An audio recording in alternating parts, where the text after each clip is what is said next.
السلام علیکم ورحمۃ اللہ۔ میرے پیارے بھائیوں اور میری معززات ماؤں، بہنوں اور بیٹیوں، بلوغ المرام کتاب الجنائز سبق نمبر ہے 119۔ بسم اللہ الرحمن الرحیم۔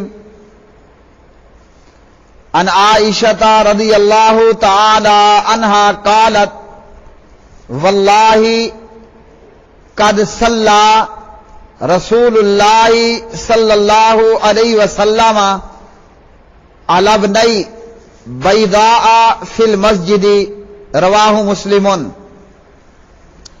سیدہ عائشہ صدیقہ طیبہ طاہرہ رضی اللہ تعالی عنہا راویہ ہیں۔ حضرت عائشہ رضی اللہ تعالی عنہا راویہ ہیں، فرماتی ہیں کہ اللہ کی قسم نبی علیہ الصلوۃ والسلام نے بیضاء کے دونوں بیٹوں کی نماز جنازہ مسجد کے اندر ادا فرمائی۔ تو پیارے بھائیوں اور میری بہنوں، اس حدیث سے ہمیں یہ معلوم ہوا کہ نماز جنازہ مسجد میں ادا کرنا یہ سنت ہے حضرت محمد الرسول اللہ صلی اللہ علیہ وسلم کی، کہ آپ صلی اللہ علیہ وسلم نے بیضاء کے دونوں بیٹوں کی نماز جنازہ مسجد میں ادا فرمائی۔ اور حضرت عائشہ واللہ اللہ کی قسم اٹھا کر یہ کہتی ہیں کہ پیارے نبی علیہ الصلوۃ والسلام نے بیضاء کے دونوں بیٹوں کی نماز جنازہ مسجد کے اندر ادا کی۔ بیضاء حضرت سال اور سہیل رضی اللہ تعالی عنہما کی والدہ کا لقب ہے۔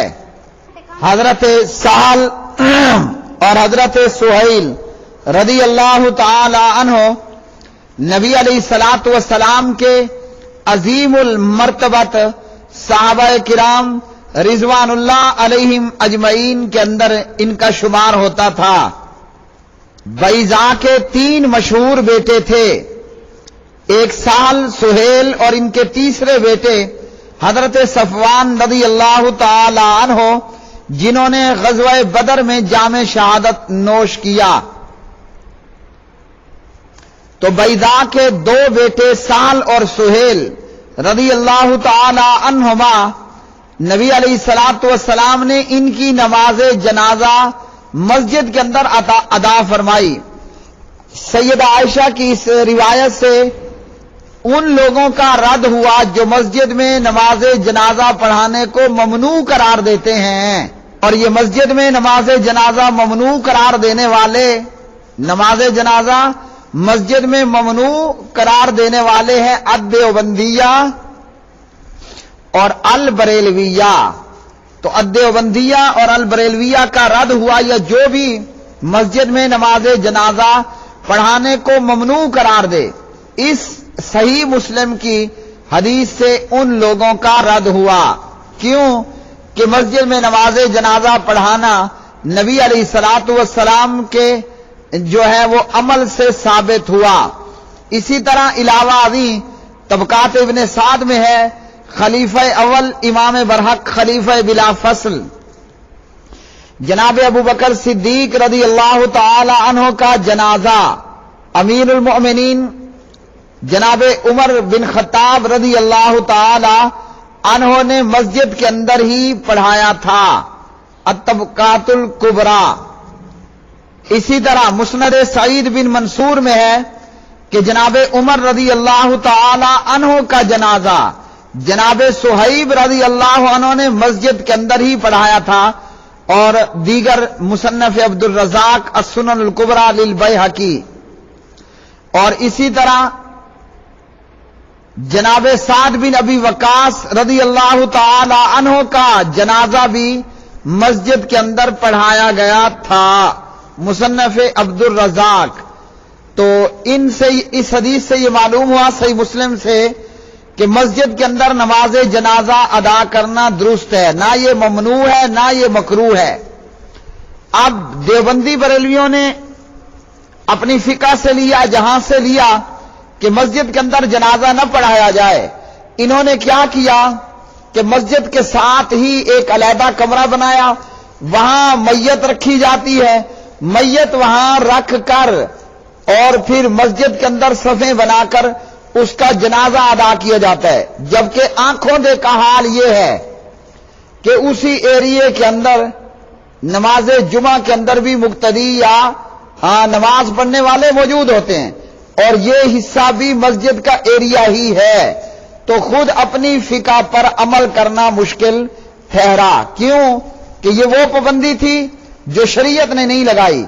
کسی بھی مسلمان کا جنازہ مسجد کے اندر یا عیدگاہ کے اندر یا جنازہ گاہ کے اندر پڑھنا درست، اور ان لوگوں کا اس حدیث سے رد ہو گیا کہ جو مسجد میں نماز جنازہ پڑھانے کو ممنوع قرار دیتے ہیں۔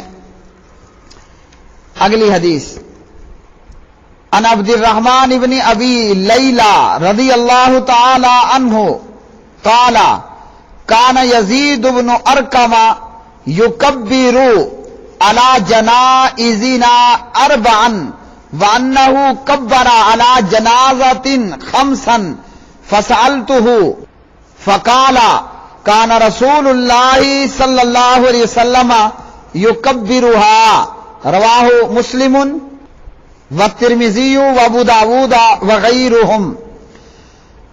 حضرت عبد الرحمن بن ابی لیلہ رحمہ اللہ سے روایت ہے کہ جناب زید بن ارقم رضی اللہ تعالی عنہ ہمارے جنازوں پر 4 تکبیرات کہتے تھے۔ ایک مرتبہ یعنی خلاف معمول ایک مرتبہ انہوں نے 5 تکبیرات کہیں۔ تو عبد الرحمن بن ابی لیلہ فرماتے ہیں میں نے زید بن ارقم سے پوچھا تو زید بن ارقم نے جواب دیا کہ نبی کریم صلی اللہ علیہ وسلم بھی 5 تکبیرات کہتے تھے۔ پیارے بھائیوں، اس حدیث سے یہ ثابت ہوا کہ نماز جنازہ میں 4 تکبیرات سے زیادہ تکبیریں کہنا بھی جائز ہے۔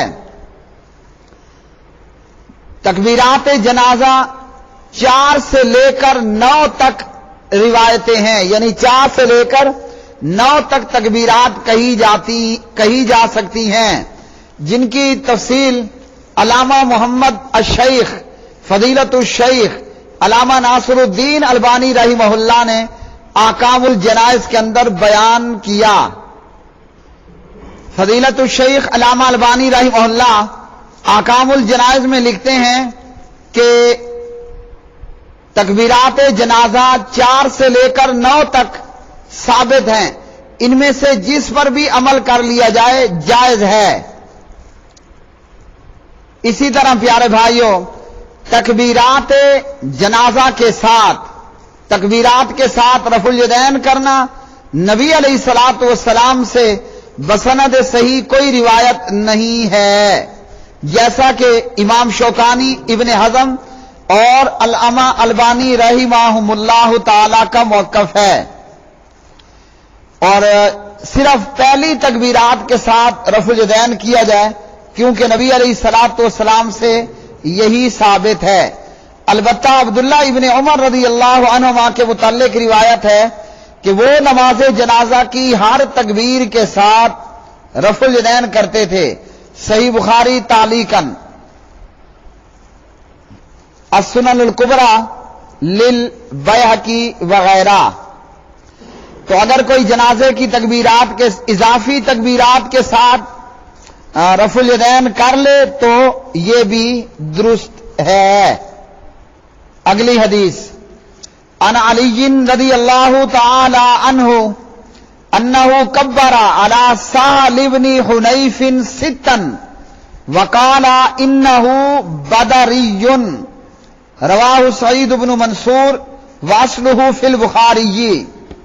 حضرت علی رضی اللہ تعالی عنہ انہوں نے سہل بن حنیف کی نماز جنازہ میں 6 تکبیرات کہیں اور فرمایا کہ سہل بن حنیف بدری صحابی ہیں، یعنی سہل بن حنیف غزوہ بدر میں شریک تھے اور بدری صحابی ہونے کا شرف و بزرگی ان کو حاصل ہے۔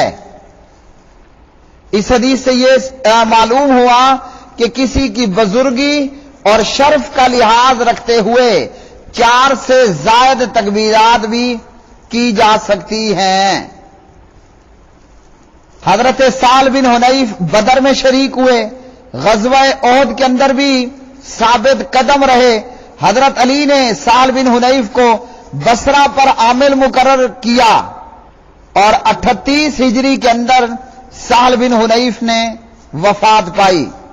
تو اس حدیث سے بھی یہ معلوم ہوا کہ 4 سے زیادہ تکبیرات کہنا بھی درست ہے۔ پیارے بھائیو، آج کا یہ سبق نمبر 119 تھا۔ معلوم ہوا کہ مسجد کے اندر بھی جنازہ پڑھنا سنت ہے نبی علیہ الصلوۃ والسلام کی۔ آج کے سبق سے معلوم ہوا کہ عام طور پر جنازے پر 4 تکبیرات ہیں، اس سے زیادہ تکبیرات کہنا بھی جو ہے وہ درست اور صحیح ہے، اور جو جتنا بڑا فضل و علم والا ہو یا شرف و مقام والا ہو اس کی جنازہ میں تکبیرات زیادہ پڑھنا یہ درست اور صحیح ہے۔ وآخر دعوانا ان الحمدللہ رب العالمین۔